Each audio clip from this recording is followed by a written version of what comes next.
Qandli diabet bu qayerdan kelib chiqadi? Va nima uchundir kimlardir bu kasallikka aziyat chekadi va kimlardir shakar deb bemalol qo'llalar ichib hech qanaqa kasalsiz, dardsiz, maza qilib yashashadi. Qandli diabet bu mehr-muhabbatdan mahrum bo'lganlarning kasalligi.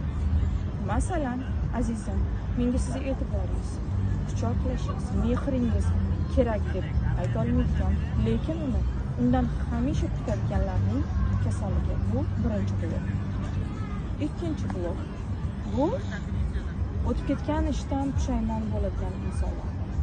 Ular shu paytda shu imkoniyatim bor edi, shuni qilmadim. Mana shu paytda mana shuni qilsam bo'lardi, shuni qila olmadim. Bu juda ham zo'r. Buni tahlil qilish, bu haqida mulohaza qilish juda ham zo'r. Lekin pushaymon bu noto'g'ri.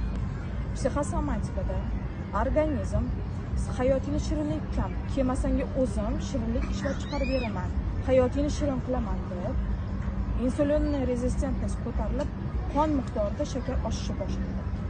Agarda sizni yoki yaqinlaringizni qandli diabet kasalligi bilan muammoingiz bo'lsa, sizni qabulimizda kutib qolamiz.